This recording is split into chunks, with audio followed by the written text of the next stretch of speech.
It seems like only yesterday when this channel kicked off in 2017, first with Simon Whistler and now with Grant and I. Of course, the reason we continue to be here is thanks to the support, affection, and above all, the trust that you have placed in us during all this time. In particular, we want to give a big shout out to all our Patreon supporters who actively collaborate with this channel. In case you don't know, VisualPolitik's Patreon is the most effective way that you can be part of this project and continue to make it possible. In addition, Patreon followers can access exclusive merchandising and our newsletter, The Weekly Snapshot. So if you like this project and want to join us, check the link in the description.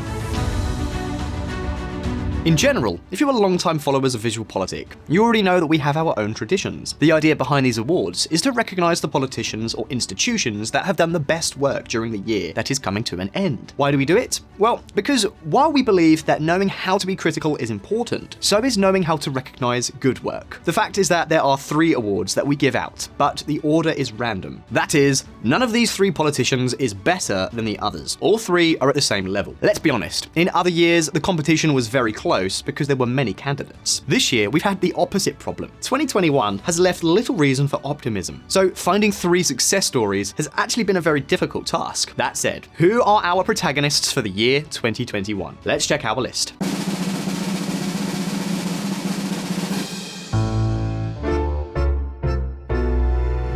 VisualPolitik Award 2021, Freedom Movements in Argentina.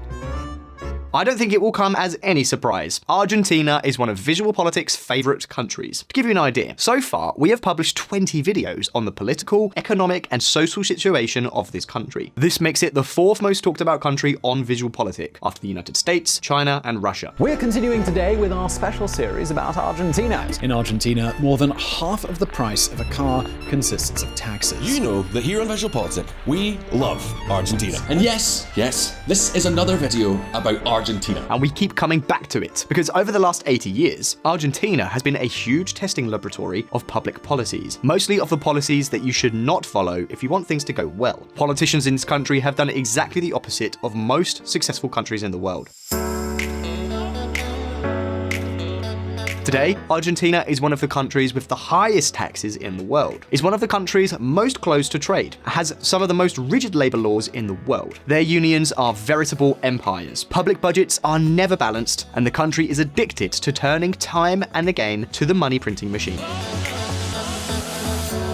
The result? No sooner does Argentina get out of a crisis than it gets into a worse one. Here, words such as default, exchange rate, risk, devaluation, and inflation are part of popular jargon, which is hardly surprising. The country has been in decline for more than 80 years, a grim trajectory that has seen it go from being one of the richest and most prosperous places in the world to one of the poorest countries in the world. But do you want some data? Well, take a look. More than 40% of the population is immersed in poverty. The average salary barely exceeds $300 a month. Year after year, the public deficit is out of control. In 2021, foreign investment will be at the lowest level in more than a decade, and 7 out of 10 young people dream of leaving the country. To make matters worse, inflation is not letting up. And we are talking about a country where the average inflation rate since the central bank was created in 1935 has been well over 50% per year. Crazy! More paradoxically, throughout all these years, Argentina has been dominated by basically the same policies. More public spending, more regulations, and, except for a short period of time during the Menem period, more monetary expansion. For example, since the advent of democracy in 1983, Peronism has governed 26 of the last 38 years, and the alternatives, well, they were not much different either. El peronismo es la búsqueda de las igualdades de oportunidades, la búsqueda de la justicia social. La búsqueda de la pobreza cero en Argentina. However, over the last few years, a small but growing movement with a completely different discourse and ideas has started to emerge in Argentina. We are talking about the freedom movements, such as the Avanza Libertad Coalition, led by José Luis Esper, or the La Libertad Avanza Coalition, led by Javier Milei. Estás pidiendo poder vivir en libertad. Clase media argentina que te arruinan impuestos, con trámites burocráticos insoportables. No te vayas de la Argentina. These political movements are not only putting forth messages, ideas, and speeches that are practically unprecedented in the Argentine political landscape, but they also managed to position themselves as a third political force in the entire country in the last legislative elections of November. They received 1.7 million votes, which allowed them to win 4 seats. 2 for the city of Buenos Aires, and another 2 for the province of Buenos Aires, the 2 most important political jurisdictions in Argentina. And although 4 seats out of a total of 256 that make up the Argentine Congress may not seem like much, the truth is that these movements are achieving something very important. On the one hand, they are raising the hopes of hundreds of thousands of Argentinians, and on the other hand, they are making the country's Congress clearly question the policies that have turned Argentina into the country of the eternal crisis. ¿Qué pasó en este medio siglo que aquel faro de cultura, educación y brillantez que era Argentina se ha convertido en este país decadente? ¿Acaso alguien cree que el tipo de cambio puede ser 131 cuando hoy está en 200 en el paralelo? Si fuera así, les pido que me los vendan todos los dólares que tengo y todos los que hayan, y yo se los pago de acá a un año con la tasa de interés que paga el Banco Central. The political plan of these movements is to reduce regulations, balance the budget, lower taxes, and tightly control the central bank. And yes, it may still be a distant dream, but if these movements have already achieved one thing, it is that the dream of a prosperous and modern Argentina does not disappear completely. This is why we believe they are deserved and just winners of this VisualPolitik 2021 award. And although this is not an individual recognition, it is clear that the 2 great political leaders, José Luis Esper and Javier Milei, deserve a special mention for their achievements. From all of us here, congratulations to the winners.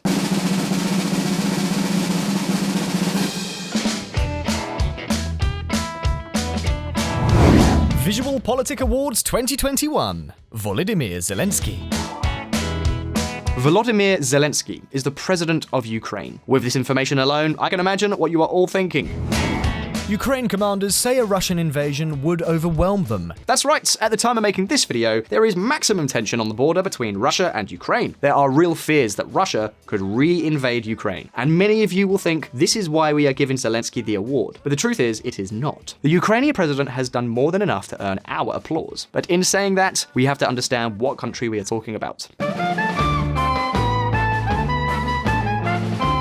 Ukraine is perhaps the most corrupt country in all of Europe. Virtually the entire economy is in the hands of a group of oligarchs connected to the government, and it is almost impossible to find a non-corrupt politician. In fact, even giving an award to Zelensky is like playing Russian roulette, because it is impossible to guarantee that he will not be involved in some corruption scandal next month. In fact, even as of today, there are already indications that this man is not entirely clean. Check it out.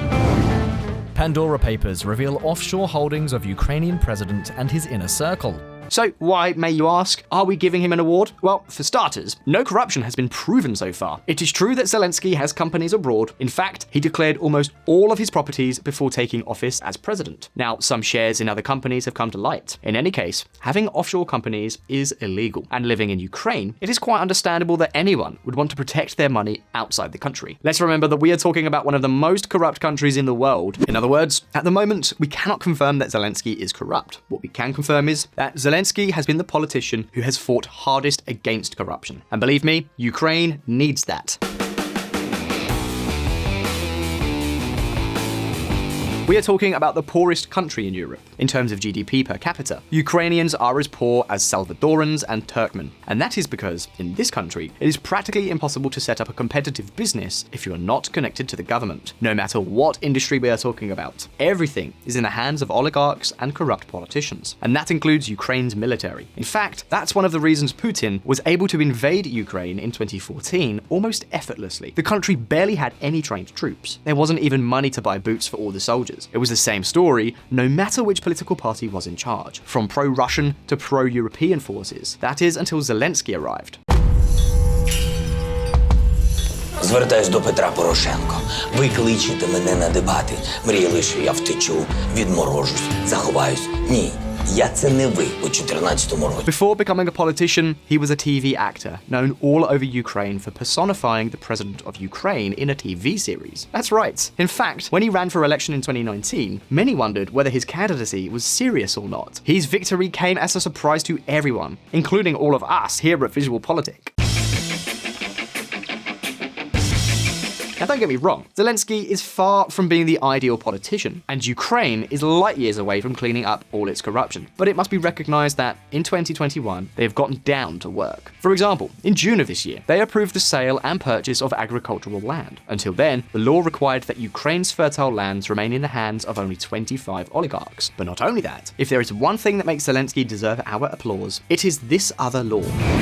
Ukraine's parliament passes law to limit oligarchs' influence on politics. This is the first law that clearly defines what is meant by an oligarch. It also requires all oligarchs to register as such and prohibits them from financing elections. Many analysts have criticised it because they say it does not go far enough. Some have even said that it could be used to attack political enemies. And it is clear that there is still a long way to go to end corruption in this country. However, these are the important steps in the right direction. To all this, we have to point out the Putin factor. That is, Zelensky has two important reasons to really fight corruption. 1. If he does not do it, neither NATO nor the international community will support him. 2. Ukraine cannot afford to be uncompetitive. If they remain mired in poverty, they will not be able to afford an army to defend themselves against a possible Putin invasion. In other words, there is reason to believe that Zelensky could be the president who will change Ukraine once and for all. So, Mr. Zelensky, this award is a way to recognise all your work in 2021, and to give you reason not to disappoint us in 2022. Because, Mr. Zelensky, you surely wouldn't want to find yourself at the VisualPolitik 2022 Anti-Awards, would you? Well, you know what you have to do.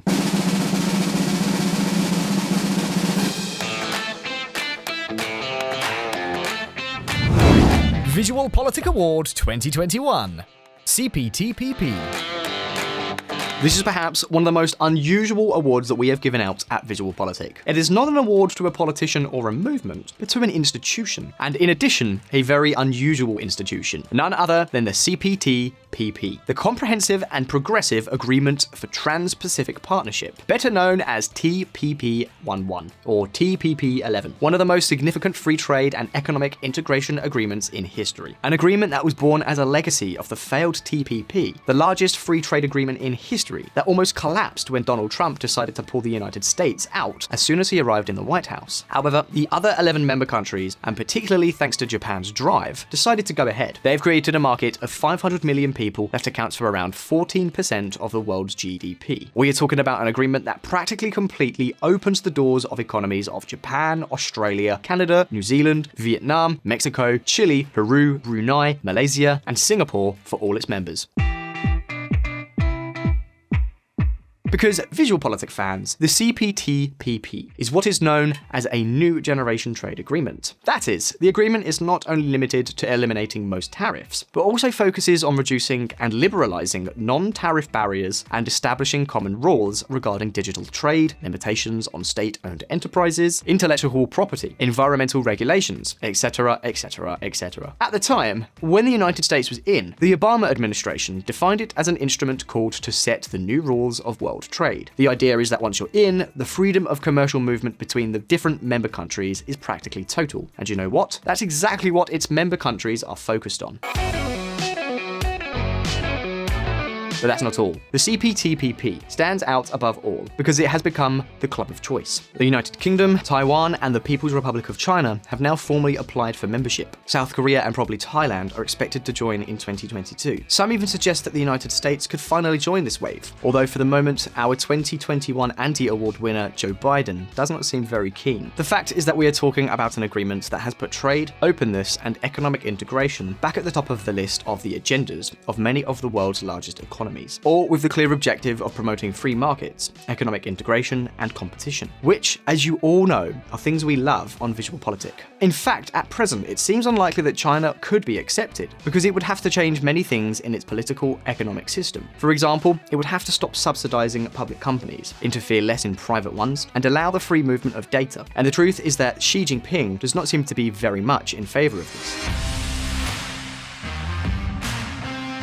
Be that as it may, it is clear that we are talking about an increasingly influential and larger club that seeks to give a new impetus to globalization and worldwide economic integration. So for all of this, and for its ability to put trade and freedom back above flags and borders, our third VisualPolitik 2021 award goes to the CPTPP. Congratulations to all its member countries, and best of luck to the applicants. Joe, don't let America miss this new opportunity. These have been our picks for the year 2021, but now it's your turn. Would you add anyone else to this list? Would you remove one of our choices? You could leave us your answers in the comments. And before we say goodbye, we would like to wish you a happy new year for 2022. And thank you, once again, for having been with us all this time. We are very proud to see how every day there are more and more of you getting behind this project. This channel has already more than 1,100,000 subscribers. And that's not all. Our sister channel in Spanish has almost 2.5 million, and on the German channel, more than 70,000. And in December, the family expanded with a new member, Diplometrics, which is aimed at the French-speaking world. In other words, this family is growing steadily, and it is already growing in 4 different languages. Of course, all this would not be possible without your trust. So thank you from the bottom of our hearts. Thank you all so very much. We promise you that in 2022, we will continue to strive to bring you more and even better content. And as always, don't forget that here on VisualPolitik, we release new videos every week. So subscribe to this channel and hit that little bell so you don't miss any of our updates. And if you liked the video, like it, and I'll see you in the next one. All the best for 2022 and see you in the next video.